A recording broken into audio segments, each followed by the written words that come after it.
યુનેસ્કોની અમૃત ધરોહર યાદીમાં દિવાળીના તહેવારોનો સમાવેશ થતા જામનગરમાં ઇન્ટેન્સિબલ દીપાવલીની ઉજવણી કરવામાં આવી હતી। જામનગરનું પુરાતત્વીય સંગ્રહાલય 1000 દીવડાઓ, રંગોળી તથા રોશનીથી ઝળહળી ઉઠ્યું હતું। જામનગર જિલ્લા સેવા સદન ખાતે રોશની અને ધાર્મિક સ્થળો ખાતે દીપ પ્રાગટ્ય કરીને ઉજવણી કરવામાં આવી હતી।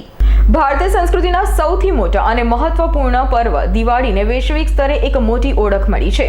સંયુક્ત રાષ્ટ્રની સંસ્થા યુનેસ્કોએ દિવાળીના તહેવારને પોતાની અમૂર્ત સાંસ્કૃતિક વિરાસતની યાદીમાં સામેલ કરી દીધું છે। આ ઐતિહાસિક નિર્ણય દિલ્હી સ્થિત લાલ કિલ્લામાં આયોજિત યુનેસ્કોની બેઠક દરમિયાન લેવામાં આવ્યો હતો। આ નિર્ણય માત્ર ભારત માટે જ નહીં પરંતુ સમગ્ર વિશ્વ માટે આનંદ અને ગૌરવનો વિષય બન્યો છે। આ ઐતિહાસિક સિદ્ધિએ ભારતના સમૃદ્ધ સાંસ્કૃતિક વારસા અને તેની ઉજવણીની વૈશ્વિક સ્વીકૃતિને દર્શાવી છે।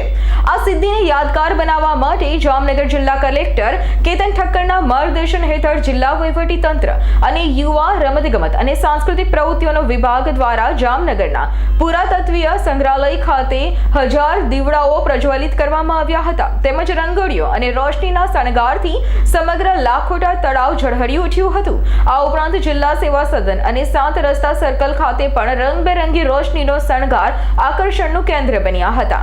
આ ગૌરવશાળી ક્ષણને ઉત્સાહપૂર્વક આવકારવા માટે તારીખ 11મી ડિસેમ્બરના રોજ સવારે 9 વાગ્યાથી શહેરના ટાઉન હોલ ખાતે પણ સાંસ્કૃતિક કાર્યક્રમનું આયોજન કરવામાં આવ્યું છે।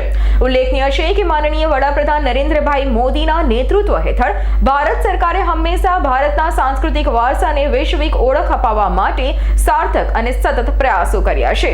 આ પ્રયાસોના ફળ સ્વરૂપે જ આજે વિશ્વ ફલક પર આપણી પરંપરા, સંસ્કૃતિ અને ઉત્સવ પ્રિયતા સમગ્ર વિશ્વ મંચ પર પ્રભાવક રીતે પ્રગટ થઈ છે।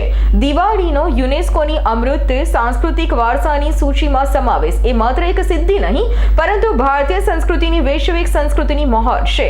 આ નિર્ણય વડાપ્રધાન નરેન્દ્રભાઈ મોદીની દીર્ઘદ્રષ્ટિ અને ભારતની સાંસ્કૃતિક વિરાસતને સંરક્ષિત અને પ્રોત્સાહિત કરવાના સતત પ્રયાસોનું પરિણામ છે। હર્ષલ ખંડેડિયાનો રિપોર્ટ, S9 ન્યૂઝ, જામનગર। અમારી તમામ માહિતીથી અપડેટ રહેવા માટે જોડાયેલા રહો S9 ન્યૂઝ સાથે।